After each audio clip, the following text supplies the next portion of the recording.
एक किसान था जिसके दो बेटे थे।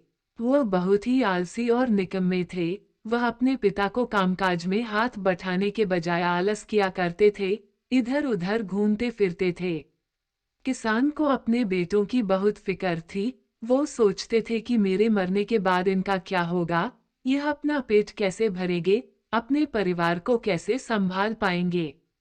एक दिन किसान की हालत बहुत ही गंभीर थी। कहने का मतलब, किसान मरने की हालत में था। तभी किसान ने अपने दोनों बेटों को बुलाकर उनसे कहा कि हमारे खेत में एक खजाना गड़ा हुआ है, लेकिन वह किस जगह है उसकी जानकारी मुझे भी नहीं है, लेकिन खोदने बाद तुम्हें वो खजाना मिल जाएगा। इतना कहकर किसान भगवान को प्यारे हो गए। खजाने की खबर सुनकर दोनों बेटों के मन में लालच आ गया और वो दोनों खेत पर चले गए और खेत को खोदने लगे। खजाने के लालच में कुछ ही दिनों में पूरे खेत को खोदने के बाद वह घर जाकर बैठ गए और वह अपने पिता को कोसने लगे। इसी तरह कुछ महीने बीत गए और वर्षा ऋतु का आगमन हुआ।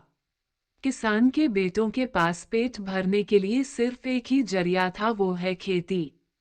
तब बाकी किसानों की तरह किसान के बेटों ने खेत में बीज बोने शुरू कर दिए। वर्षा का पानी पाकर वह बीज अंकुशित हुए और देखते ही देखते खेत लहराने लगे।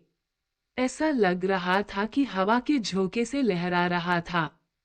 ये देखकर किसान के बेटे बहुत खुश हो गए। उनको समझ आ गया कि परिश्रम ही सच्चा धन होता है और वो उसी तरह से अपने पिता के शब्दों का मोल भी समझ गए और अपने कामकाज में लग गए।